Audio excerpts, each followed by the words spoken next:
Modern day masculine man, take one. Ooh, what makes a modern day masculine man?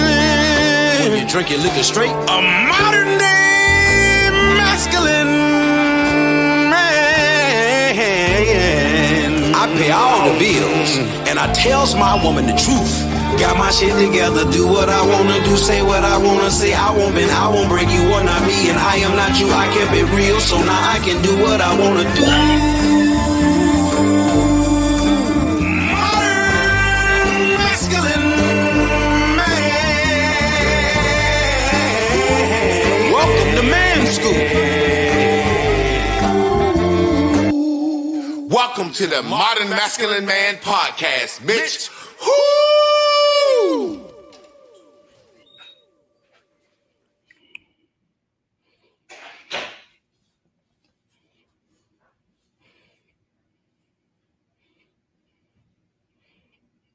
I can't hear you, Javon.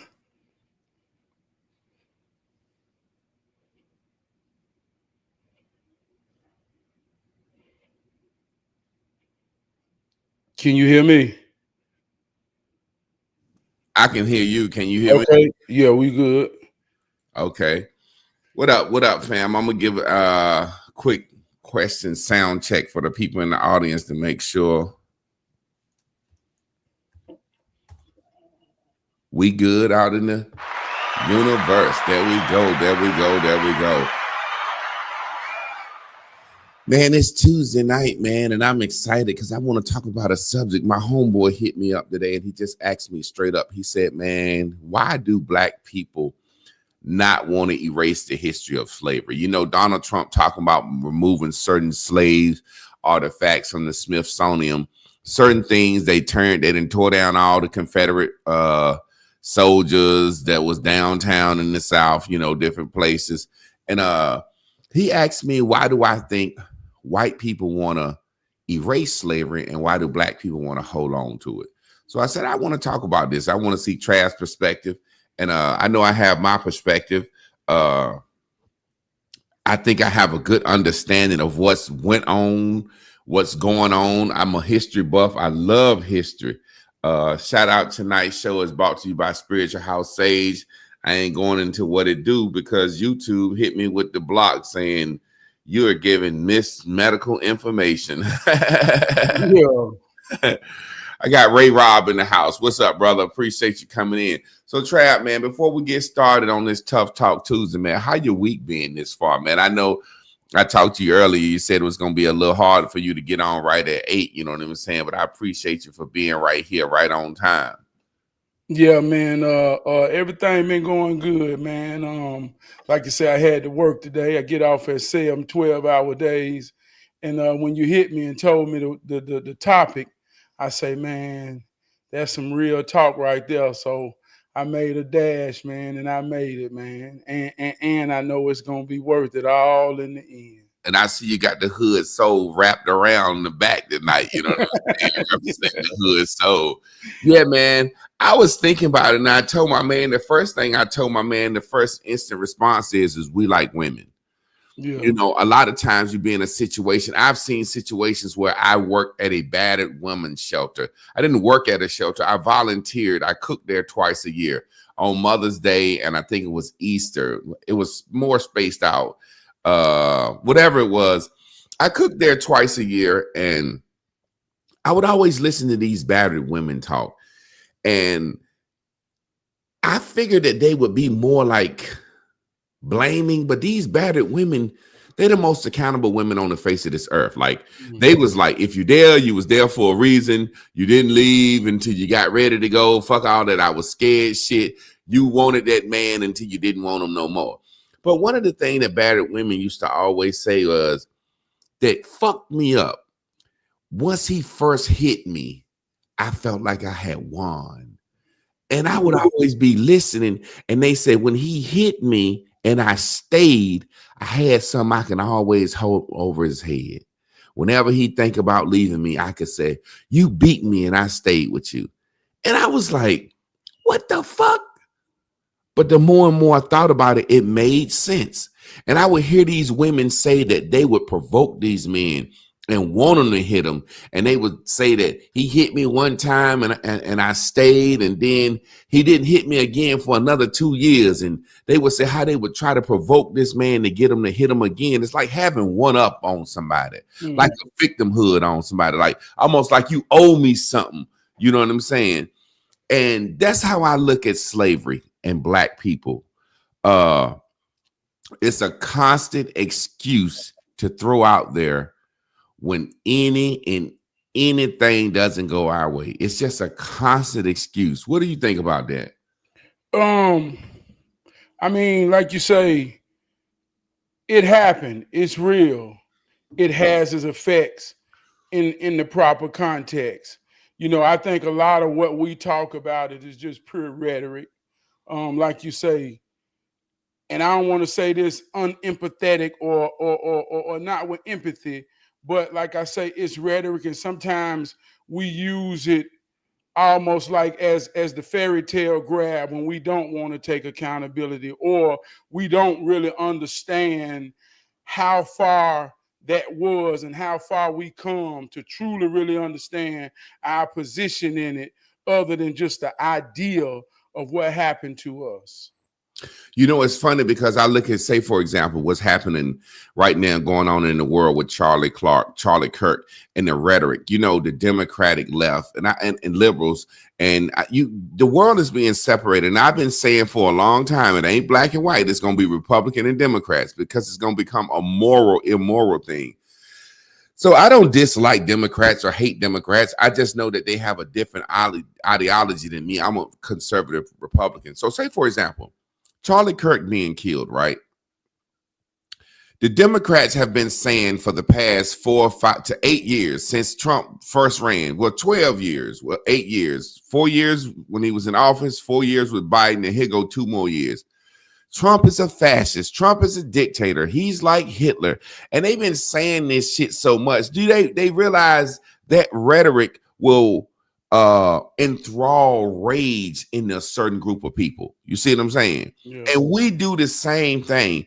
The white man is my enemy. You know what I'm saying? The white man is not my enemy. I haven't had an enemy. I went to a public school. I went to breakfast and lunch. The bus picked me up, brought me home. They tried their best to teach my ass something so I can be a decent motherfucker in society. The people that once oppressed you and will hang you for reading turned around and said, I'll lock your mama and daddy up if they don't send you to school and let you learn how to read. Now look at this 360. Well, this 180. One end of the spectrum. I want to talk about that as we move forward. But go ahead and weigh in on that, man. Like I say, man, I think it's context. And even now, when we hear like with Charlie Kirk and all the things he said, objectively and subjectively. Objectively is when you can look at something in its purest form without your emotional feelings, opinion, or perspective weighing in. Subjectively is when you look at it in that way. So when you talk about context in slavery, I've been in a situation where I've had a conversation about slavery with a white man who I know can't have empathy for what my grandparents and grandparents experienced. See, I know this. So if you expect a fish to climb a tree, then it ain't, at some point, it ain't about the fish no more. It's about you and your expectations. Mm-hmm. So when I hear white people talk about slavery and I'm in that conversation, I know it's subjective or I know it's objective from them, and they can't have empathy.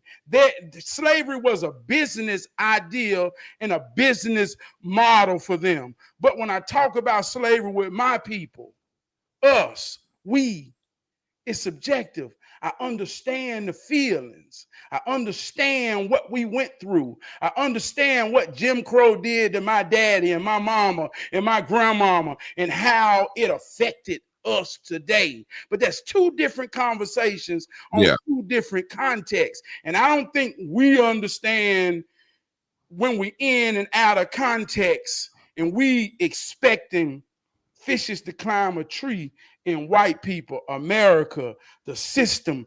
Racism will lose its power when we stop expecting someone to love us when love ain't got shit to do with it.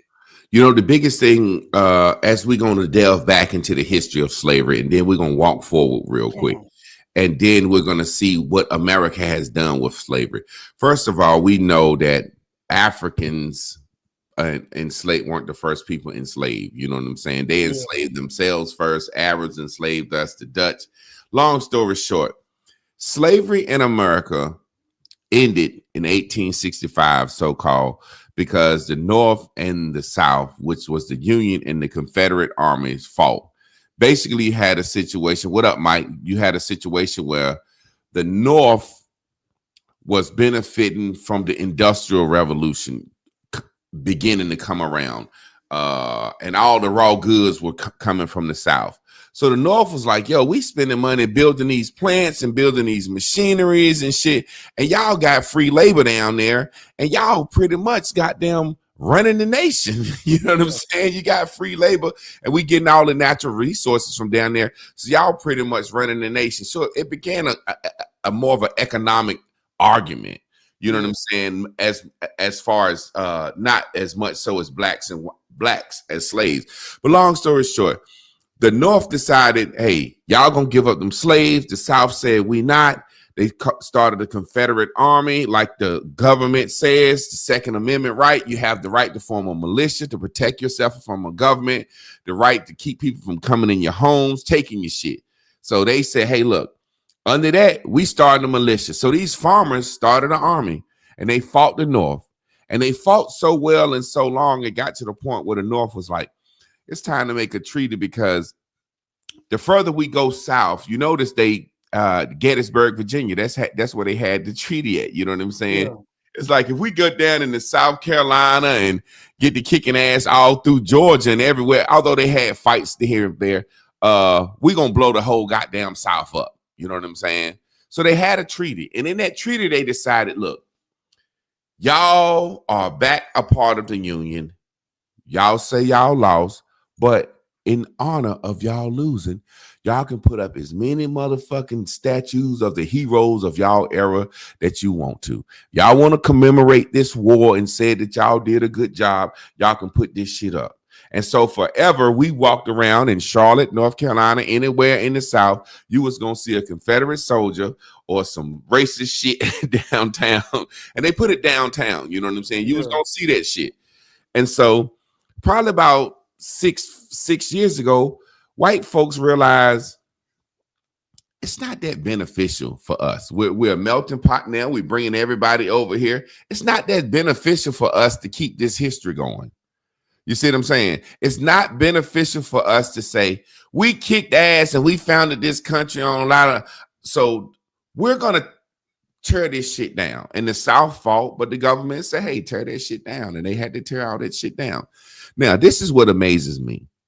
Black people never fought to tear that shit down. It was white people that fought to tear that shit down.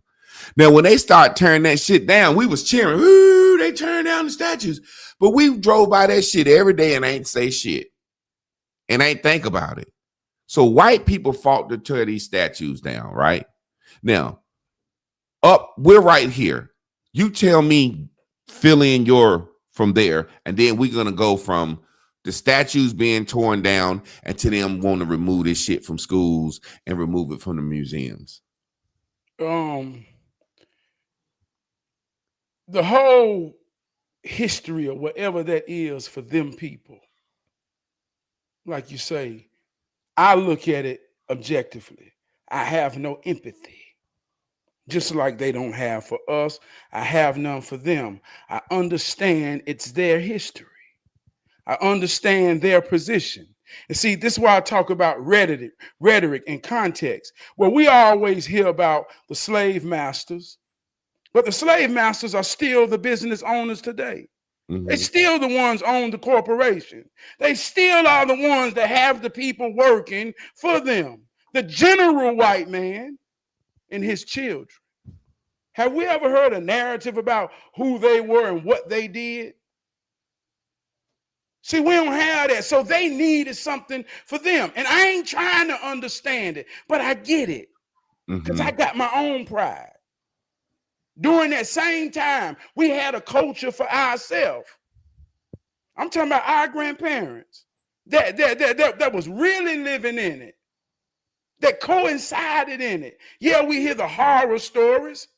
Yeah, we hear all the atrocities like hanging, like the rhetoric we got now. But when you talk about discipline, that we had discipline, and a lot of times we always hear discipline and think about discipline as a consequence. But discipline is a trained action that happens over and over and over and over and over again. So our discipline kept us out of situations from being over there with a nigga trying to get hung by a cracker. We knew how to survive and stay in our context to have our own pride and thrive. But see, when the lines get crossed, and we fight for the lines that get crossed. See, I used to respect their culture. I used to respect their heritage, not to empathize with it, but to know that they was bold enough to identify. See, now oh man. See, we done took it all the way to Republican and Democrat, and we done erased the lines that in a black person mind today. Which one is good and which one is bad? And how do you determine that? You know, like you said, slavery was a business. The way I look at Republican and Democrat and all this shit is, where do I fit in the mix? Who's trying to bust a move for me? You know, it's a situation, Trav, where I know for a fact if I had gained my fortune by doing something wrong, at some point I would stop telling that story to my grandchildren and grandchildren and grandchildren. You know, at first, you know, people don't realize slavery is basically 400 years old in this country. About 450 years old. And we've been free from slavery about 165 years. So it ain't really an old concept. When you go back to Jews being in captivity, they've been in captivity 2,000 years. So I had a homeboy ask me, blacks and Jews. I said, man, Jews been persecuted 2,000 years. Them motherfuckers and figured out how to deal with that shit and come around. And we ain't been persecuted about 450 years. So we ain't really been in that shit long. And slavery is only 2 lifetimes away. 160 years. That's 2 80-year-old motherfuckers. You see what I'm saying? Yeah. So a lot of people don't realize how far away this shit was, but actually how close it was too. You see what I'm saying? Yeah. So I'm looking at it in a situation like, if I, in the first 200-300 years, yeah, we kicked ass, we took this country, we kicked ass, we took this country, and that's for any motherfucker else want to come to America. We kick ass and took country, we opened the borders up, but if anybody come over here, no, we run shit. We'll kick asses. We put the fucking Asians in concentration camps. We did all this shit to the Jews, the Irish. We run this shit. And then after a while, it's like after everybody start intermingling and the cultures become multicultural, it's kind of like, I'm kind of ashamed that we kick so much ass. So you see what I'm saying? Yeah. And then on the flip side, me as a black man, I would rather at some point my ancestors stop knowing I got my ass beat. You know what I'm saying? It's like black people want to, for the next 300-400 years, white people are looking down the line of posterity, like they said, and to the posterity for which it stands, to the future generations for which this stands. They're looking down the line and say, we don't want for the next 300-400 years them to feel like we the most savages, ravenous creatures on the face of this earth. But black people on the turn are saying, for the next 400 years, we want them to know we were slaves and got our ass beat. Man, you really feel where I'm coming from? Man, real life shit, right? Like you say, 2 80-year-old grandparents. That's your grandparents and they mama. My granddaddy died when he was 92. He was the youngest of 8. He had an old family. He told me about his grandparents. That's right there. One more grandparent, and that's 1620. So this ain't a long time ago. This is folklore that some of us still got, right?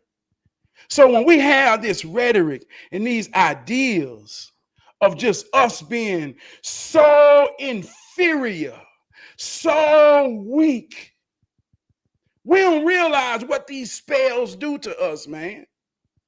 Like I say, my great granddaddy in 1901 was a founding part of Grilltown in Charlotte, North Carolina, that had 400 acres.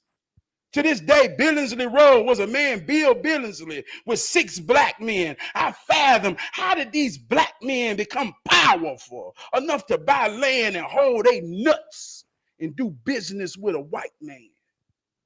What kind of ideas are you having?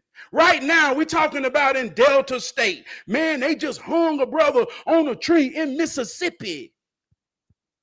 What kind of man do you have to be subject, to be a sole victim, to be brutalized and hung on a tree? Them motherfuckers gonna have to kill me way before they get me to a tree. What kind of ideas does this shit perpetuate in our mind when we talking about always having ideas inferior to these people? That's what it's about. Inferior, superior. If you superior in your mind, then what is racism in 2025? When I take over any room I walk into, no matter what race, creed, or color I am, that's where we're at. Fuck you scared of. And the thing about it is, this brother made a comment. I'm bringing him on at some point. Chris Carnegie. We didn't talk about this before. Systemic racism. I just hate that fucking word so much because, like I said, we come out of slavery and during the Reconstruction era, and we started black towns. We owned grocery stores. We owned banks, insurance companies. Like, we was so good when it was racist and Jim Crow. What more systemic racism is Jim Crow? You over here, everything separate. You can't work here, you can't be a cop, you can't be a fireman, you can't be working the fucking hospital, you got to work over here. What's more systemic than that? Why do we never acknowledge that the breakdown of our family and the breakdown of our community is the reason for these things? You see what I'm saying? Beat this, Trab, and this is what makes me so mad. I hate the fact systemic racism. Trab, we were poor and started a Harlem Renaissance. Poverty don't mean evil. Poverty don't mean soulless. We act like poverty meant we were supposed to just become evil, soulless people that would turn on our own brethren. There's this movie, and I want everybody to watch it. It's called White Power, White Powder, Black Power. It shows how the government gave the black community cocaine to build our community. And at first it started off right, Trav. We were selling it to white folks and it became a problem. We were selling so much cocaine and shit to white folks. And then we started selling it to our own, but then we thought we were smart. We let our young folks have it, right? And we say we'll let the kids hold the guns and the drugs because they can't get what? Adult charges. Now, in every other society that came to America came up off drugs and alcohol and illegal gambling, but they never let the kids play. They never let the kids play. Our race, for the first time, we did two things. We let the kids play with this shit, and we did it around the kids. You see what I'm saying? When we let the kids into this game, you got kids holding guns and holding thousands of dollars a day, doing grown man things, making kid decisions. You see what I'm saying? So the point that I'm making is there's always been a way that the white man has tried to make people be able to come up. He just did it with PPP loans. He just threw everybody a bone. So the point that I'm making, when it's all said and done, this systemic racism shit, Every young black man can go out tomorrow and join the police force in his local town, and then the police force can be an all-black police force, and we can start fucking giving all the white people speeding tickets. We legally can do that now. We just don't want to do it. Man. Systemic racism, man. The root word of that is system. We all know what the system is. We all know the history of slavery. We all know our position in this game. We know that. If you expect a fish to climb a tree, Javon, at some point, it ain't the fish that's fucked up, it's you. We know this. So when you talk about systemic racism, every part of the system is against us. Do you know the parts of the system? That's the first question. If we're going to talk about systemic racism, have you identified every part of the system, and have you identified your position in every part? See, I got cultivated with the spirit of an athlete. And the spirit of an athlete taught me it's going to always be opposition. But you can't worry about the opposition. You got to have discipline, and you got to condition yourself for the circumstances when you meet at the line against opposition. So we always done knew what the opposition was. It's the system. How do you discipline yourself to know your position in the system? I'm a black man at work. I've been through everything that a black man go through. I done got in the rhetoric of, if I buy a house and I do this to it, I'm going to make money. And I went through that rhetoric thinking that the system was fair. And I went to sell my house, and they told me no matter how much you put in your house, it ain't worth shit because you stay around black people. And I say, oh, that hurt me to my heart. That shit hurt. It was systemic racism. But guess what? Motherfucker, I ain't gonna lose because I'm doing this for my family, a reason. So I ain't expecting no fucking fish to climb a tree for me. If we in the game and we on the away side and the referees ain't making the right calls, they calling fouls, they calling bullshit. At some point, I'm talking about in our context, I don't give a fuck about the white man when I'm talking to us. At some point, yeah, systemic racism, what's your position? And that's not being not empathetic. That's not being understanding that people gonna fall, people gonna suffer. But when we in the huddle, we got to understand first down, goddammit. We trying to make a touchdown. Fix your goddamn helmet and put your shoulder pad in. Other than that, what kind of black man still crying like a fucking victim? Because we don't want to be a part of this system. We don't want to, Trav, we don't want to be police. We don't want to be firemen. We don't want to be DAs. We don't want to be court counselors. We don't want to be probation officers. We don't want to be parole officers. We don't want to be nothing that's a part of the system. Everything that I just named is a part of the judicial system. The very thing that we complain about. We don't want to partake in this shit at all. We think it's a sucker. You see a nigga with a badge, oh, he a parole officer, he a court counselor, he a probation officer. Oh, this nigga district attorney, this nigga assistant, this nigga, you know what I'm saying? This nigga trying to be a magistrate. Oh, hell no. This nigga cop. Anything, that's the only system that we can call systemic, that we can take over. We don't want to be a part of the system. We don't want to matriculate and move in this shit like every other race does. Hey, Javon, I always say this.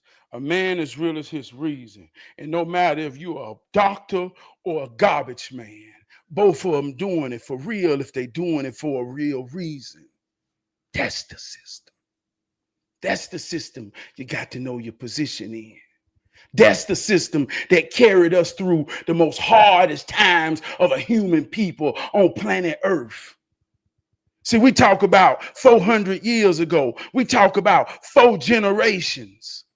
Man, I trace mine. All the way to the early 1700s until we became numbers. But guess what was there? a man, a woman, and his children. Only till now. We get caught up in this group think, man. I think social media created a group think. We're so close, but yet we're so far away. At one time, there was nobody to cheer granddaddy on when shit was going bad. You know what I'm saying? If granddaddy's crops won't coming in, won't nobody there to say, yeah, man, mine too, man, mine too. Everything bad, everything bad, everything bad. It's like a motherfucker knew that he had to get up, he had to make it, he had to make it fucking happen. It's like now what we have is what I call like the fucking weirdo Avengers. It's like you got this group think where everybody can decide, hey, fucking Lizzo is sexy and it's body positivity. And if so many people say this shit over and over and over and over and over and over, now Lizzo is sexy. Lizzo is body positivity. Then all of a sudden Lizzo lose weight, said, fuck that fat shit. I was just saying that shit. And then black people never say, hey, this bitch led us astray. We just keep on going with the same Lizzo goddamn thought process. It's like most of the motherfuckers that'll tell us that there's systemic racism out here and that shit is hard is doing well. Even the brother Chris Carnegie that's sitting there talking, I know he's fucking doing well. Most of these revolutionary niggas that talk that motherfucking talk, that keep that motherfucking bullshit talk going, no different than the motherfucking white man keeping this motherfucking fascist, communist, you know what I'm saying? They call Dr. King a communist, you know, so much. That's what they do. Malcolm X said that about them. So no different than you have a situation where motherfuckers is saying slavery, systemic racism, so much. There are so many people that can join in and say, me too. Yeah, there's a reason I'm fucked up. There's a reason I'm fucked up. Peep this, Trab, when you was talking about systems, right? Down to something simple. I remember watching this this podcast and who was it? I think it was Suge Knight said that Suge Knight, Suge Knight, Master P, Jay-Z, Puffy, and Russell Simmons sat down and was talking about starting their own black distribution company. Now that's black people that's within a system. We could run and regulate entertainment and sports if we want to. We can have a much more powerful say if we join together, right? But we don't. So they Suge Knight said, Suge Knight, Diddy, Russell Simmons, Master P, and Jay-Z sat down and they said they was like, yeah, everything good. They said Jay-Z went to the white man and told him about it and blew the whole shit up. You see what I'm saying? So we have ways that we can get in. You know what I'm saying? We get up every motherfucking month for the joy. Oh, the 13 S is coming out. The fucking Jordan 441's coming out. And we get up and we do a lottery. Watch this. We do a lottery. We be in line all across the country. Millions of black people in line with $250 to get a new pair of sneakers. Now, don't tell me that the system, that's being part of a real system right there. If you really think about it, that's a real organized motherfucking race that can get up and everybody get the motherfucking Jordan 1130s fours on the same day. That's very systematic. We downplay ourselves, man. We downplay ourselves too much. That shows that we can organize, we can get up on time, and we got some fucking capital. Because there's no way the Arab and the Chinaman can come into our community and make all the money he want to selling Chinaman trays, rice and goddamn wings. The Arab man, he at the stove, he got your cigarillos, your blunts, your gas, and everything. There's no way you're gonna tell me we don't have what we need if other communities can come into our community and get paid. Man, going back to slavery, man, this shit here deep, man. This shit here deep. I say slavery was a business, right? And you know, we have rhetoric where we say you separate your feelings from your business. You can't separate the two. Well, that's the difference between us and them. It was business in their mind. It was like you say, it was our soul ties in us. It was survival. So when you think about why America is the greatest, strongest nation on planet Earth, And you got to know that.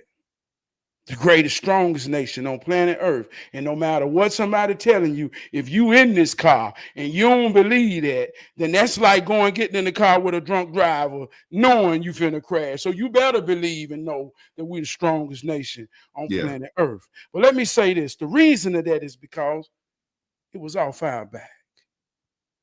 I ain't talking about a long time ago. I'm talking about 100 years ago. You know, in Black History Month, when we talk about all the things we invented, you know, when we talk about how we did and gave the world everything, you know, slavery was an agriculture business. You know, can't nobody do the sun like we do the sun. That's why we love it the way we love it. We all know these things, Javon. But here go what's tricky. See, during that time, we all we got, we all we need. We didn't get paid, but we was worth a lot. Mm-hmm. We was worth a lot, but we ain't get paid. We ain't have no money. We ain't have no riches. All we had was the worth of each other. See, I told you slavery was a business. And it's words, and it's rhetoric, and it's spells, and it's trick. But when they told you was free, and now they got you working for money. See, before we worked for our wealth amongst each other, but when they gave us money, see, if you believe her, they said you can't worship two masters. See, when money came, materialism came, when all these things came, and we forgot our worth for we. Mm-hmm. That's why we don't invent shit no more. We ain't together no more. Our grandma say we's are tired. We's are hungry. We bit the American dream, and we thought if we get more money than the next, then I can be. So now, we say, oh, it's slavery done it to us. Yeah. I get it. But if you can say that, if it's systematic, if it's systemic racism, if it's slavery, whatever it is, I want you to ask yourself a question. And the question is more powerful than the answer. If you stand on that, then tell me what's wrong with you. Ain't nothing wrong with the nigga. He doing real fucking good in life. Yeah, what's wrong with it? If you feel that, and I'm talking to the people, if you feel that, then be honest. Look in the mirror. What's wrong with you? Ain't nothing wrong with him. He doing real well in life. Sometimes we just get used to the rhetoric. I give you a perfect example, like you just said. When we were worth something, when we produce something, when we can grow our own food. Now we got to work to give our children an apple. We can't even get an apple. So it's almost like they said, hey, trade y'all worth for our dollar. Like you said, it's like y'all could coexist outside of us at one point. Now we literally have to go trade 40 hours for them to give us money for us to get a bottle of water, an apple, or anything that we used to get for ourselves, and we still be breaking even and being broke. But guess what? This is the tricky shit about it.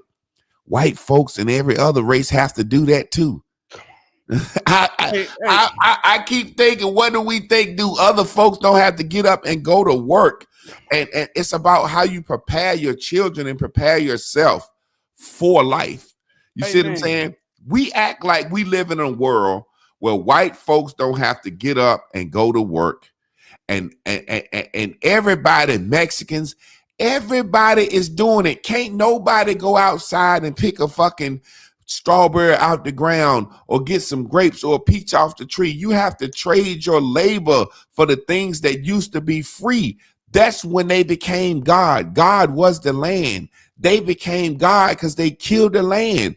You can't go outside nowhere and see no fruit and shit growing like you used to.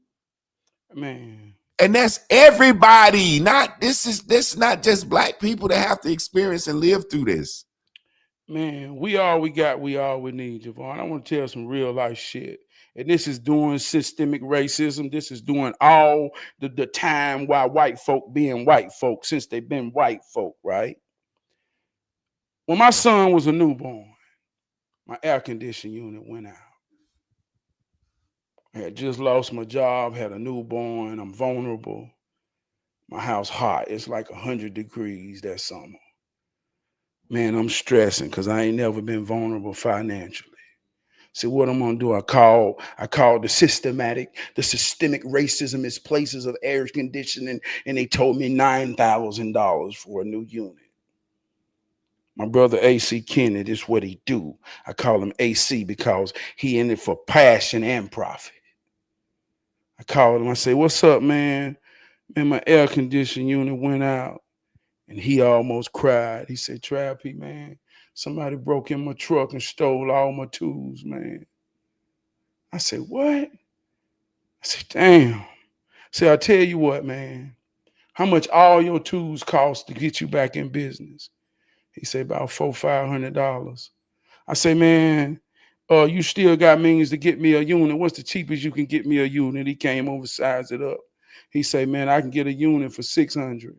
So for $1,100, the systemic places that we call racism, Morris Jenkins and these white guys that'll come and give you a higher price in today's time because you're black, told me 9,000. But my brother say we all we got, we all we need. And for $1,100, I still had to pay, but I got my own system. See, I do some things like we all do some things. And when you understand your position in that system, see, we had to go to that system to get the unit, to get the resources, to get the product. But that's business. That's fair trade to anybody. That's where he got to go, like you say. That's where everybody got to go. Mm-hmm. But we go there in our position, in our context. So when we come back, lay him $100, and that's a fair trade for a brother to a brother. Yeah, because you got him back on his feet. You got him to where he can make some money. You know, it's funny because let me say this. Let me close it with this. Let me close it with this, man, because the point is about our wealth is in our relationships. How well are you building relationships with us, for us, by us? And I ain't talking about no big idea. I'm just talking about the people that's in your life that you deal with. Because the more and more you understand how to bring wealth amongst us, the more confident you become. And the more you don't have confidence, you're insecure, you're vulnerable, and that's when you become a victim. When there's no confidence and security, it's any goddamn body. Why not it be the white man? It's got to be somebody. It's who willing to motherfucking dominate. You know what I'm saying? And we never gonna be able to dominate, keep telling the story or getting our motherfucking ass kicked. We ain't gonna be able to compete. I say all the time, man, you think about Black History Month and what we learn about Black people. Do you think white people loved us so much that they decided to say, hey, we oppressed y'all all these years and we love y'all so much now. We want to teach y'all about y'all history every month, once a month, every year for the rest of time? No, they were saying, listen, we take things out of context. Like, say, for example, when they say, if you don't know where you're being, you don't know where you're going. That's a saying that they made up so they can always tell their children, hey, we kick ass to take this shit. And I know you might think it's a little bad that we keep kicking ass, but we gonna keep kicking ass. That's why you sit in the front of the class. That's why you got certain things that the little black kids don't got. Well, over time you feel guilty. They learned that from those Israelite people. They said, let's give them Black history, and they think it's for them. And each year our white children go to kindergarten, and soon as you tell them about Martin Luther King, they run home. Mama, we learned about Black History Month. It opens the door for white people to tell their children, yeah, Martin Luther King, yeah, this, that, this is why this is this. And it tells the little white kid at 5 years old in kindergarten, oh, so we better than them. We kick their ass, they inferior. That's why they fucked up. And it tells the little black kid in kindergarten, we got our ass kicked. We inferior. That's why we fucked up. Like, I would not take my grandchildren on my family land and tell somebody in the future my granddaddy stole this shit in a card game. You know what I'm saying? Why the fuck I would tell them that? You know what I'm saying? Like, why would I tell them that? Man. Or why would I take my children to a plantation? Say, for example, we see it all the time. And black people celebrate this shit. Black people actually go visit old slave plantations and cry, oh God, I feel the spirits on the trees. I still feel the souls in here. And white people are saying, now listen, this is Shagatal Plantation, and you can have a tour of it. This is where we hang slaves. This is where the slaves ate at. This is the big tree over here that we used to whip them on. You can take a picture at the whipping tree, and we be right there at the whipping tree, sad, crying. The whipping. And these motherfuckers charging us $30, $40 for this shit. And we think when we go see this shit that we actually had a great moment. Yeah. Like I say, I get that though, man. Like you say, there has been, like you say, cause and effect is real though, Javon. There is effects to what we've been through. We long for something in the past to hold on to. And like you say, like you talk about that soul part of us, the thing that make us worship Jesus more than anybody on planet Earth. The things, all those things that taps into our feelings. That's a real thing, and I empathize for that in us, but it's all about context. It's all about who's telling the story and what is the intentions behind it. Like you say, it's no different than my daddy taking me to the mill to show me where, and this ain't my case, but this way I work, this way your daddy worked, this way your granddaddy worked, this mill gave all of us a good old life. And he ain't lying. And that person can look at that meal and be thankful that that's the roots of their legacy when there is no other legacy. So I get that, and you can't take that away from people. But like I say, close your eyes and tell me what it looked like. I mean, in the most atrocities, do you see what represents you in strength? Or do you see the one getting beat the fuck up and hung the fuck up? We know that happened. Yeah. If you still here, you survived. And you got to think and know that you was a part of the strongest of the strong. That's why you here today. And our heart goes out to the weak that fell victim. But goddamn it, my grandfathers and grandmothers, they were some strong people. That's why I am. And I'm just saying this. If you can't think like that, and they say, well, everybody ain't going to think like you. Well, everybody ain't going to think the same. But if we going to rationalize with thinking, goddamn, oh man, hey, look, we can't rationalize with that, y'all. Not in 2025. If you don't even know who your daddy is, use your imagination to know that he had to be a mighty man because goddamn you here today. Trab, that right there, the imagination is the most beautiful and worst thing that we have. The black imagination, like, man, it's like our imagination, we can imagine ourselves. Think about these rap songs, right?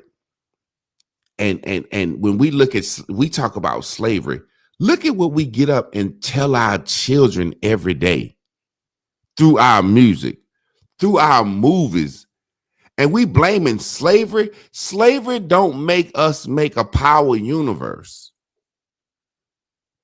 There's nothing about that. We talking about systemic racism. Man, Tyler Perry got his own fucking movie studio. 50 Cent can put out whatever he want to put out. Before we started dealing with Jews, and before we got on the radio, we had hoochie coochie music. Oh, his dick so long, gave me the clap. But that was for our underworld. We brought the underworld to the foreground. It's something about us and that dollar. This is what people don't understand. That dollar bought the low life out of us. That motherfucking dollar. And think about the history of hip hop. There was a time where hip hop was conscious.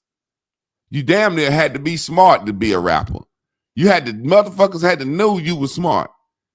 And then when NWA came out, when the world saw, hey, you can make some money off this shit, and they started telling their story. Man. And they didn't mean to do it. But they won't go into school. They won't talk about self-destruction. They didn't have no HBCU sweaters on. Fucking EPMD back in the day. Ed OG and the Bulldogs, Boogie Down Production, Public Enemy. Them niggas came out talking about motherfuckers straight out of Compton, shooting, killing, robbing, and stealing.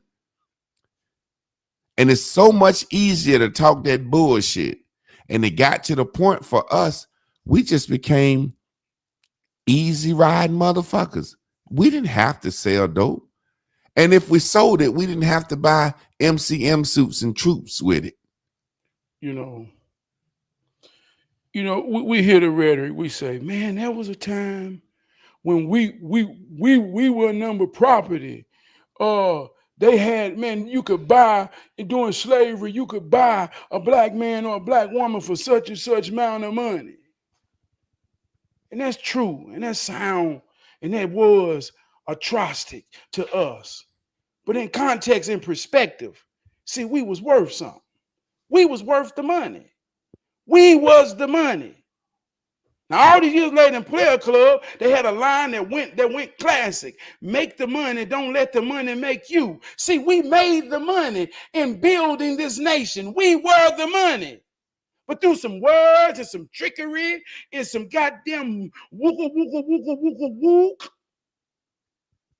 we started to realize that the money gonna make us. See how that trick work? Now we looking for the money, wanting the money to make us. When we was the money, we are the value. We are to this day. And if it took 400 years later, like we say, to wake up and realize. So this is what this really been about the whole time. We ain't inferior. We superior. The superior is the one with the value.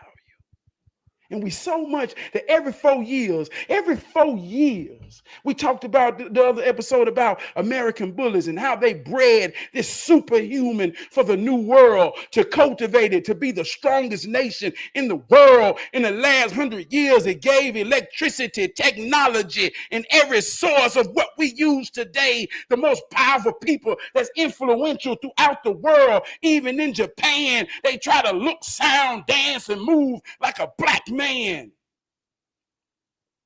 All these years later, dog, can we wake up and realize that the whole time, the whole game been in our mind? But we've been being this shit for real. Every day we wake up, we still being great. If you know you're great. And that's the thing, man. That's the thing. It's about the rhetoric we hear.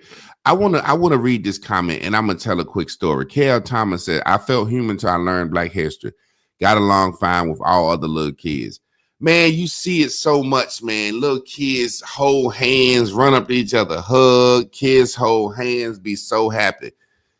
I got a white friend I grew up with named MD Caps. Like, we damn near pissed in the bed together. We spent the night over each other's house so much. And being that young, first grade, they played this movie, Little Boy King, during Black History Month. Little Boy King, keep your dream in your heart. And I'll never forget, man, I love this white boy to death. He loved me to death. And when the movie was over, I looked over at him, and he looked like he was sad. Like, damn, white people used to treat black people like that? And when he looked over at me, I had a look of anger on my face. And I was like, damn, white people used to treat black people like that?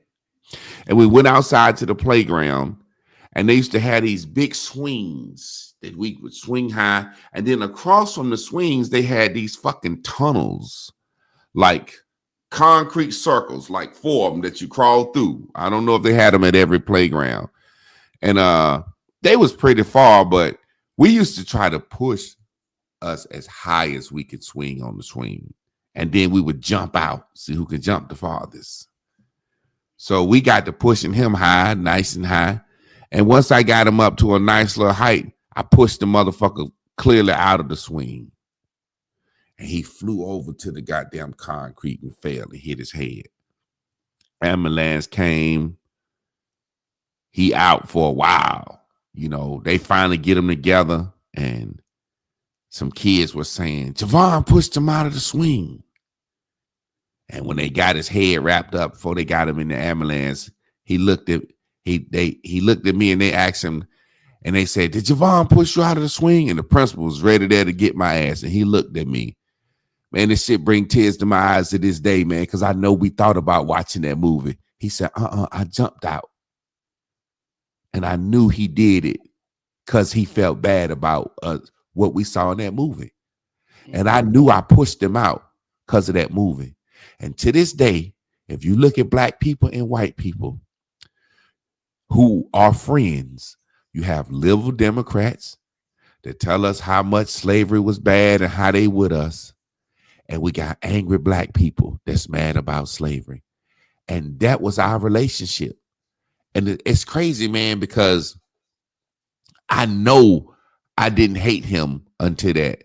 I wanted to hurt that motherfucker once I saw that. And he became an apologist. And that's what white people do today. White people will live in a good neighborhood and said Donald Trump don't need to go clean up Chicago because they'll say to black people, and this brother right here, he said it so good. Our people are used to parroting what white people say. Everything a parrot say, repeat.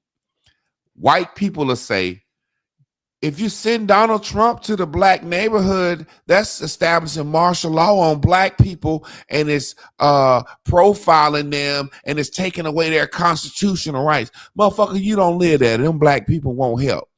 But the other black people that don't live there, we get right on this internet and say the same thing. They don't need to send the police into these communities. Da, da, da, da. We say the same old white people shit.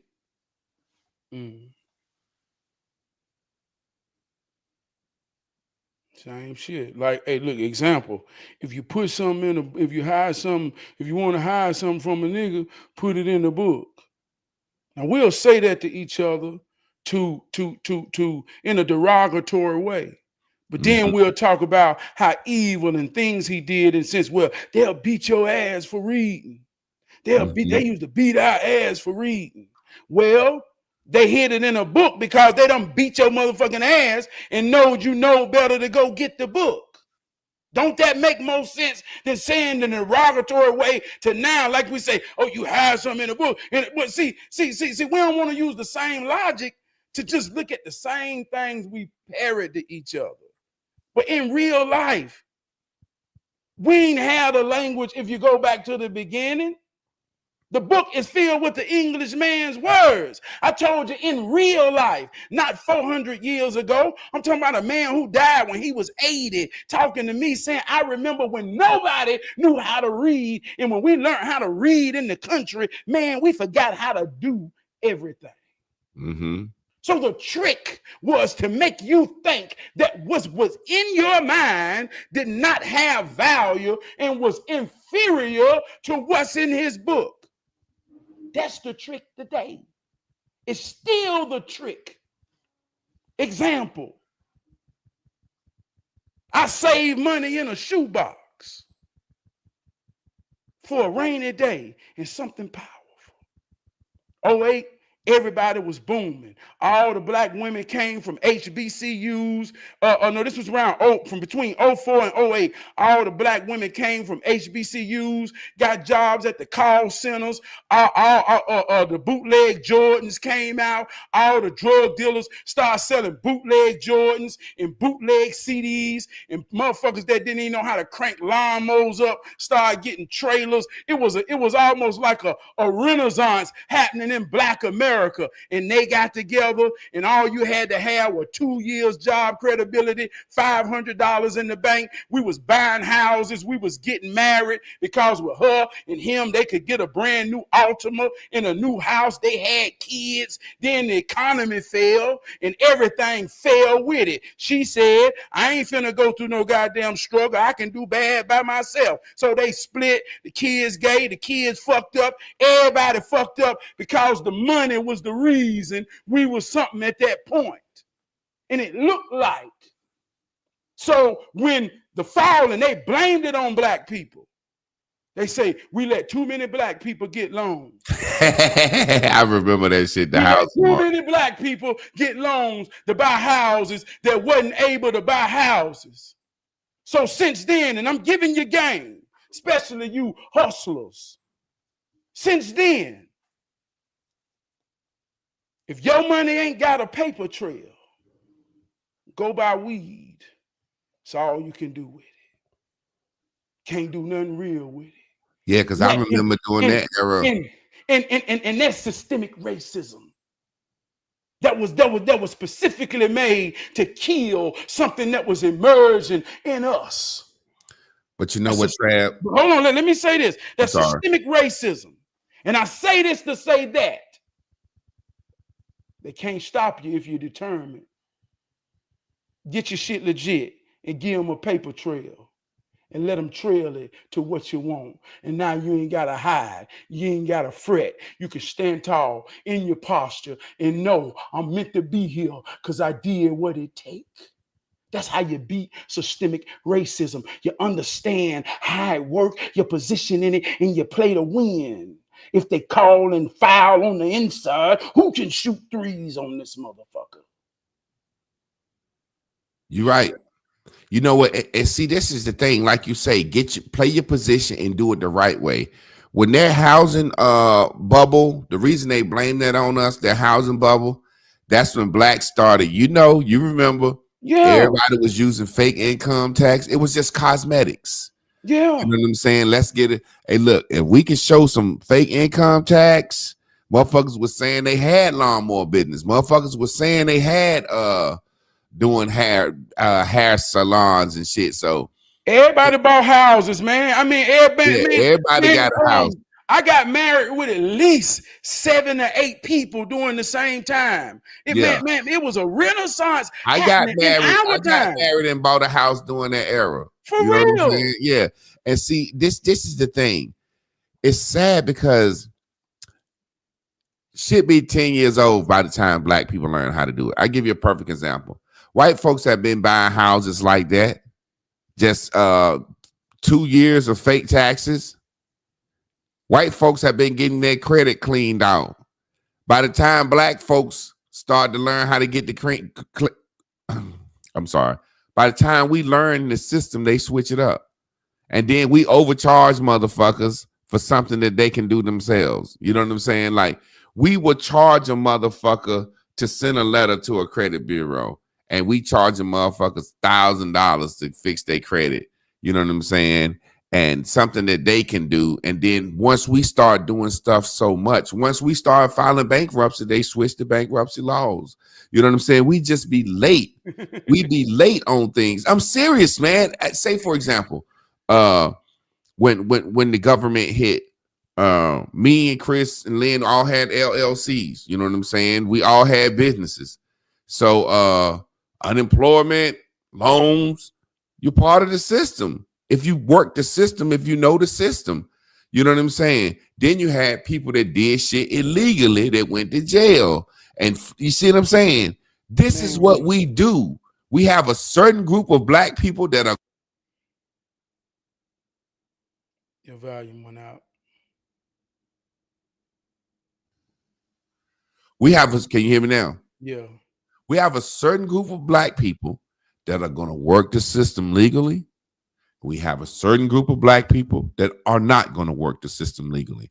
For some reason, the group of black people that work the system legally don't use slavery and oppression as an excuse to not work the system legally. It's always the motherfucker that want to do the scam or don't want to do right, talking about some fucking slavery and oppression and some past shit, or either a nigga that's working the system well, capping just because it's the cool thing to do. It's almost black power to say, we fucked up. You know what I'm saying? You know what I'm saying? No, Yeah, I'm we're a victim. Go ahead. We victims. And like you say, man, I'm so empathetic. I'm so empathetic to anybody, man, who wasn't taught or didn't understand. I'm so empathetic. But even in love and respect, if I can look at a man and empathize with what he's been through, and he's still in the game enough to look me back in my eyes and stand strong, I got to tell him, get up. I got to tell him the game ain't over. I got to tell him, hey, look, I just told the high school the starting high school quarterback of my son team. I just told him this the other day. I say, listen, little Sam, you got to have a short memory. I say, it's all about the moment. I say, I don't care if you score a touchdown. You got to let it go because the next play you can throw an interception. If you throw an interception, let it go because the next play you can throw a touchdown. So I don't care what you've been through, brother, man, sister. If you can stand in this moment, you're still in the game. And I ain't finna let you be no victim if we come in contact. If you're listening now, I get where we come from. But if you don't know where you're going, any road will take you there. But goddamn, you got to, in your mind, be going to somewhere powerful and prepare for whatever is designed to stop you, whether it's racism, systematic, or individual. It ain't gonna win. Trab, I'm not empathetic to certain things. Say, for example, now I always said no check, no vote. I got a hashtag saying that, right? Now, peep this. I'm saying as black people, we shouldn't fuck with neither party unless they fucking with us. And reparations is something, but I don't necessarily think we deserve that. You know what I'm saying? Say, for example, I don't think it's fair for me to pay taxes for people to be on welfare. I don't think that's fair. I don't think it would be fair for white Americans to pay taxes for us to get reparations when they didn't own slaves. I'm just speaking objectively. Yeah. Now, do I want reparations and would I love it? Yes. But I don't think it's a situation where that's fair or that's right. You see what I'm saying? Now, having said that, as black people, Trav, what I'm simply saying is we did not struggle like our ancestors, and we have half of what our ancestors had. This has got to be something that we're doing. This has got to be something that we're doing. Okay, let me say it like this then. And this is more so on the rhetoric side, but there's some truth to it. The effects of slavery has something to do with our condition. And I'm going to say, well, our condition is self-hate. And I give this example. I had a conversation the other day where they say, well, they drop truckloads of guns in the neighborhood. You don't want to talk about how the guns get there. You just want to talk about the guns. But let's talk about how the guns get there. The system, the government, the white man put the guns there. I say that's true if it is, right? So let's suppose it's true.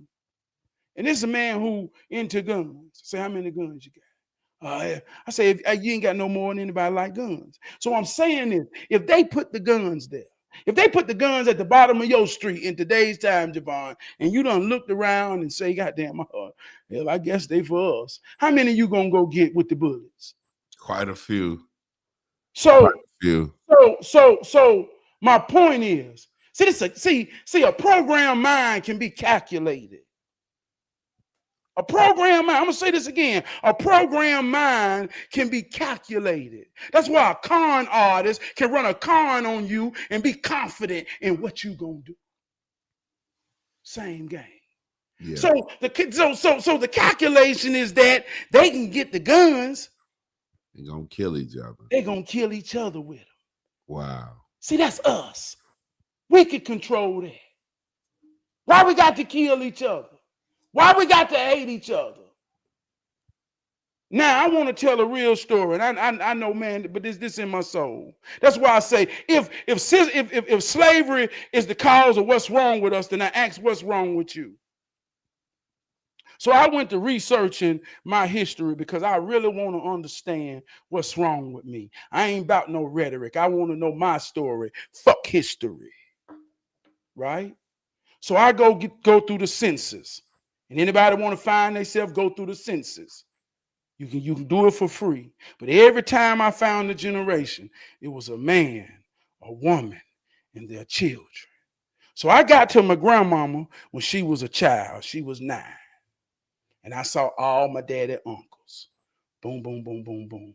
And I saw a name I ain't never saw, Frank. So I called my daddy. I say, Dad, who is Frank? He said, I don't know who the hell he supposed to be. I said, that's your uncle. He said, I ain't had no uncle named Frank. I said, yeah, you did. How the fuck you gonna tell me what kind of who my uncles is? I said, well, call grandmama then.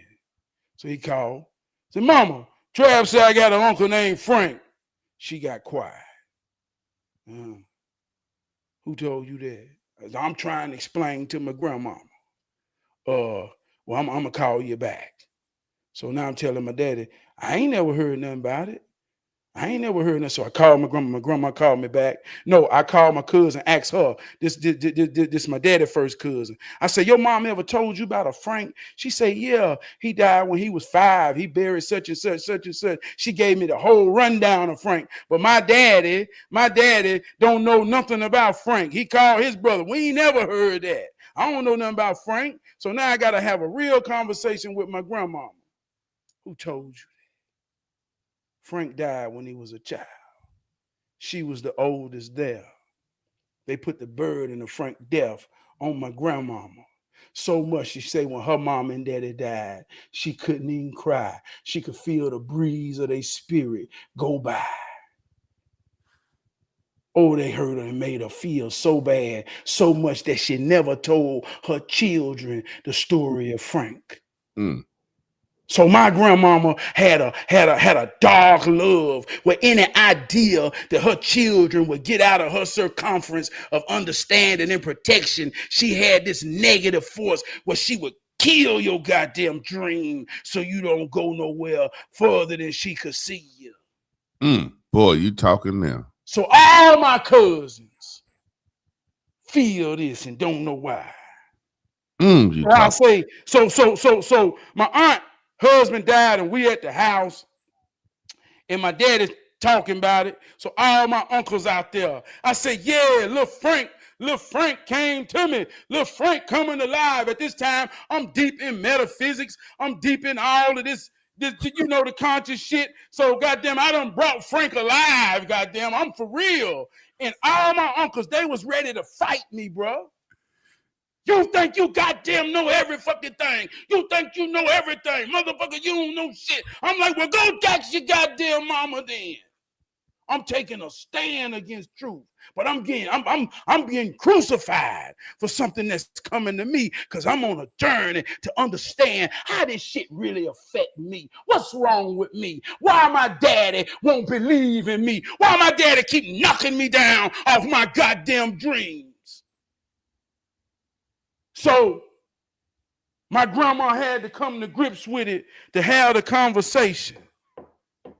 But she still say, how you know? On her deathbed, the last words my grandma said to me, who told you about the boy?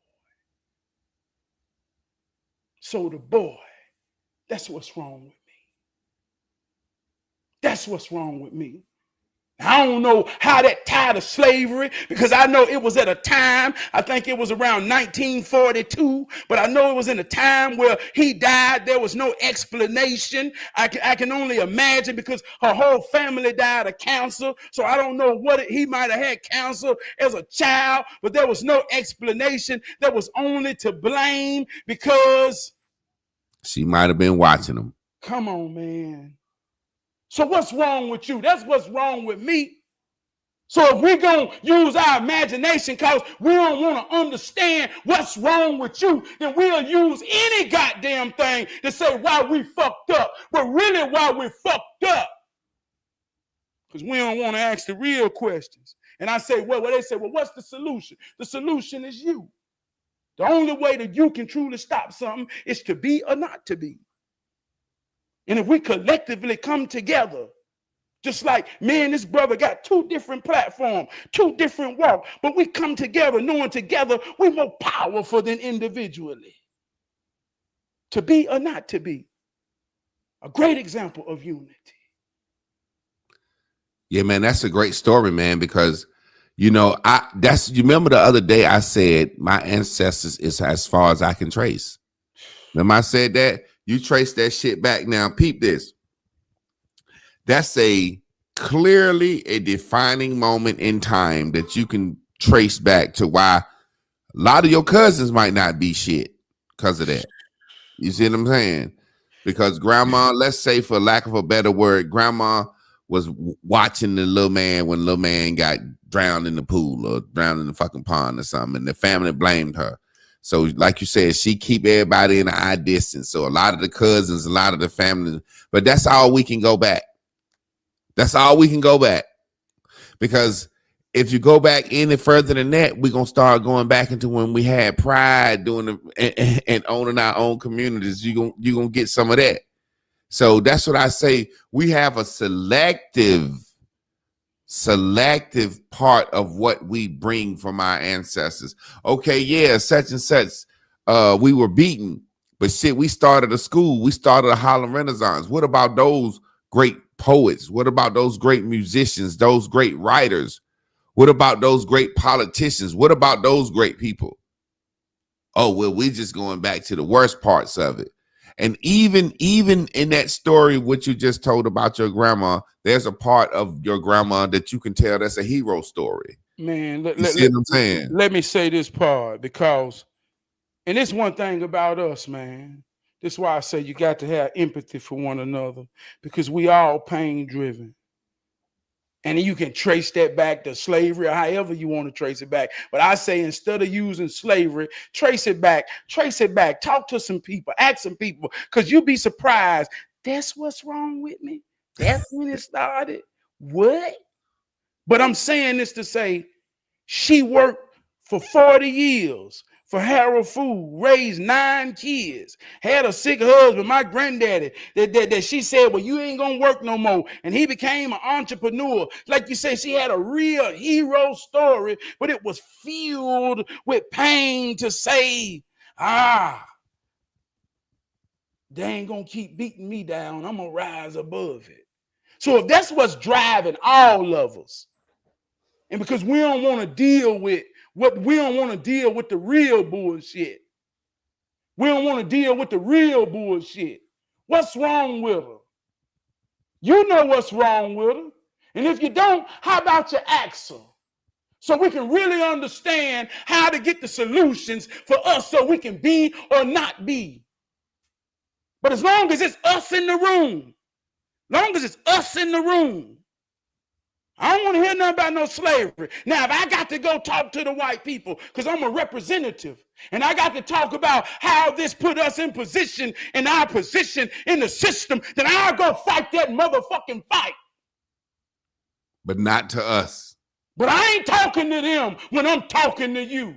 And if they listening now, everything I'm saying is true, and the truth is objective. They didn't want my granddaddy with them. They didn't want my grandma with them. And that's cool. But they had to do the same thing we did. Raise them cheering and love each other. And I think we did a better job at it. Especially, and let me say this right here, and I'm going to use this as subjective and objective. And I'm going to dedicate this to the whole Charlie Kirk type of thing. Let me tell you some objective truth. And this could sound racist from a white perspective. See, there was a time when our grandmothers went to be housemaids. Like I said, I talked about it, nourished their kids. White woman was the lowest woman on earth in America. He didn't even trust his woman and believe in her enough to nurture her kids. Oh, she was the lowest of the low.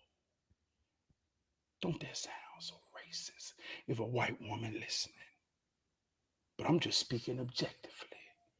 That's what my grandma did. See how that works? So if they can put their feelings aside to see the truth in that, I ain't lying. So if somebody tell us from the outside, if they looking on the outside of us and we got a 4-man front and they say the dude beside Travis is their weakness, we're going to beat them because we're going to run up his chest all goddamn game. And I got to tell my friend, hey man, you the weak link and they coming at you. So you got to get on your shit and be ready. If he can or can't accept that, then that will be the reason we lose. So from the outside, if they say to weaken them, it's to destroy the man and the woman relationship.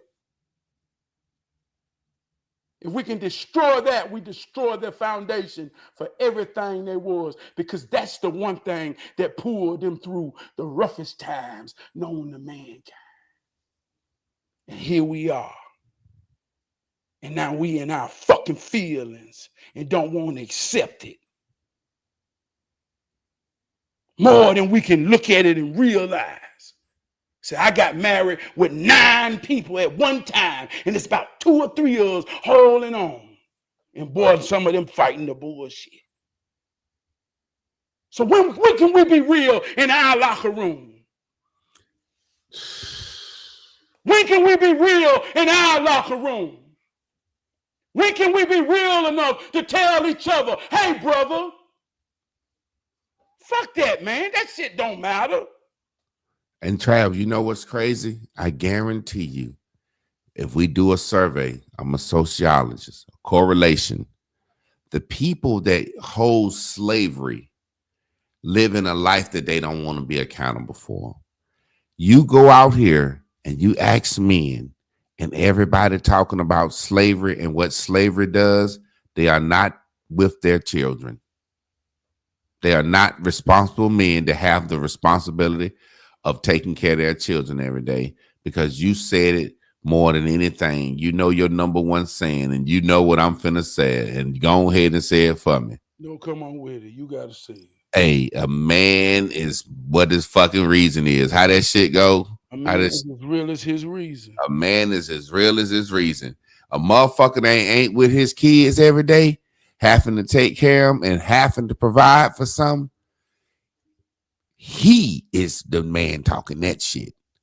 A nigga that's getting up every morning, providing for a family, he ain't thinking about that goddamn shit. Because if he was, he couldn't survive. And I'm gonna say this too, man, because we all children that got no, and I know everything don't go in the same order, but I ain't always been a father. And there was a time in me and my wife's life that, man, boy, if I had to say, there was a time that I prayed and really believed in prayer. I prayed to be a father. But there was a time I wasn't a father, and I wake up every day and run the play. So I had to ask, like you say, I'm listening to that. Well, what was my reason then? You goddamn right. That's what your reason is going to always be. I'm talking about before I was a father, I still had a light in my mind. My reason was pride. My reason was honor for my parents. My reason was for, man, it's still gonna be honor. There's always honor. When there's an absence of honor, there's goddamn destruction. So even if you say, well, hey, everybody ain't got kids, you still got to have honor. Mm-hmm. Somebody know you. But Trav, let me ask you something. Let's bring it back home for a second. That story you told about your grandma was so real, right?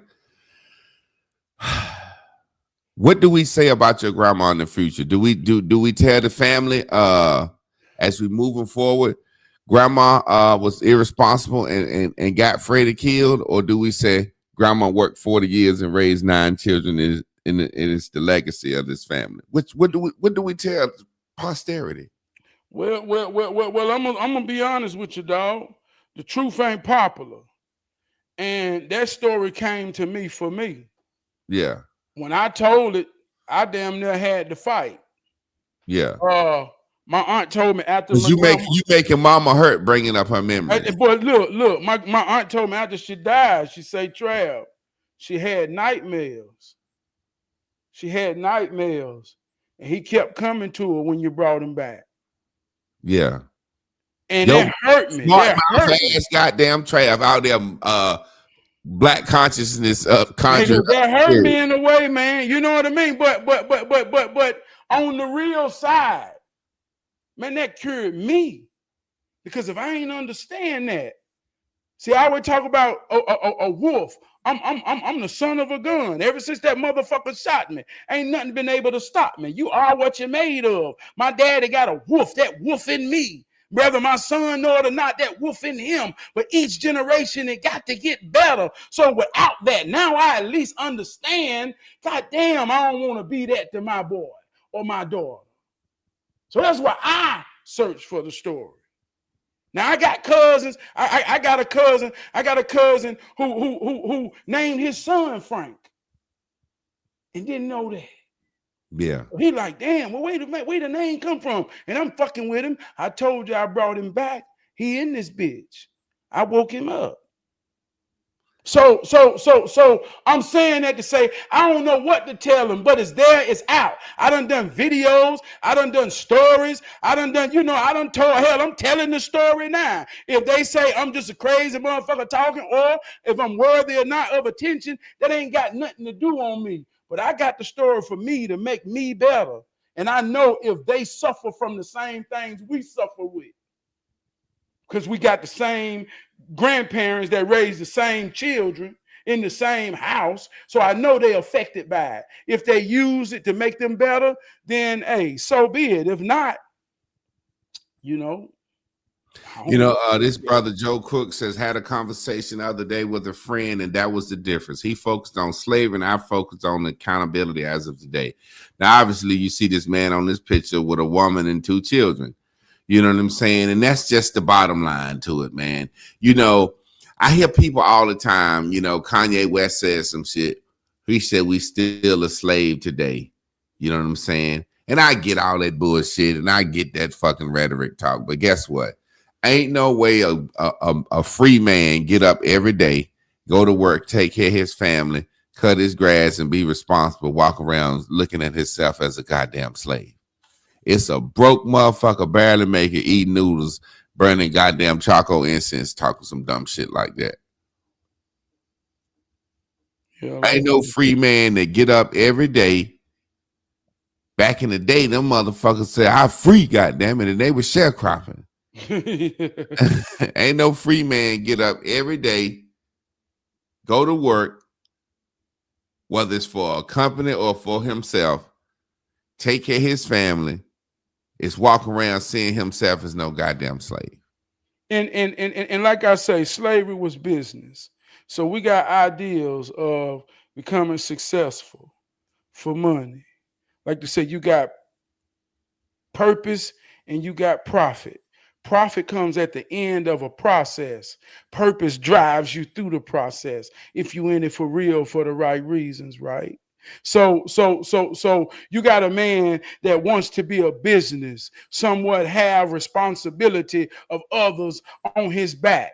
If I got a successful business, there's a thing called payroll. Payroll is when you pay the people that help operate your operation, and you become the sole dependent of their life. If you work for me and I pay you, this is a means of your mortgage, your rent, your food, your transportation, all the infrastructures. So when we say we want to be business owners and entrepreneurs, do we even understand the process and what comes with that? So we got this idea of, we're still saying these ideas, I ain't working for nobody. I'm too real to work for somebody. Man, I'm going to be a businessman. So when you get a businessman, how do you inspire those who not real enough to work for somebody, but choose to trust you? How you gonna tell the people that work for you they ain't shit because they work for somebody? That let me know your ideals ain't for real. Hey man, before we get out of here, man, Your ideas ain't for real. You just want to be a slave master in your own goddamn mind. or just don't want to goddamn get up and work, and you want to be a scam artist. Because if you ain't got no employees and taking care of no motherfuckers, you're not a business. Yeah, you ready to use systemic racism to knock a brother man down and stand on somebody's shoulders thinking you above the rest. Yeah. Brother Lawrence Poindexter said, man, I needed to hear this conversation. Time to get to work. Before we get out of here, man, I just want to say to all the brothers, man, listen, we all we got, we all we need. We got to stop making excuses and we got to be examples and we got to speak out. You know what I'm saying? We got to speak out and stand up for the regular shit. The shit that they calling sellout shit. The same shit that the white man is telling his son is what I would tell my son. Get your ass up, work hard, take care of your family, and make some of yourself. Come on. That's what everybody's telling their children. That's what everybody's telling their children. Every race telling their children that. So this whole slavery thing, everybody that went through their shit. I seen a time when Mexicans first came over here, we used to laugh because you used to get your grass cut or get a Mexican to do some shit for $20, $30. Them motherfuckers charging like the white man now. They didn't went through they goddamn Moses period. The Mexican charge your ass like the white man now. So, Trav, we gonna get out of here, man. Is there anything you want to say before we get out of here? Yeah. There's three type of people in this world: the hero, the villain, and the victim. Don't see yourself as the victim in no movie, not your own or nobody else's. Be the villain. One man God is another man devil. Every Saturday during football season, they send prayers between two little league teams. God help us, both sides. There got to be a winner and a loser. How can we expect peace when these are the rules? In order to win, somebody got to lose. Play with all you got, but don't be no victim, man. Give it all you got, but don't be no victim. It's your story. It's your movie. You're the main character. I love you.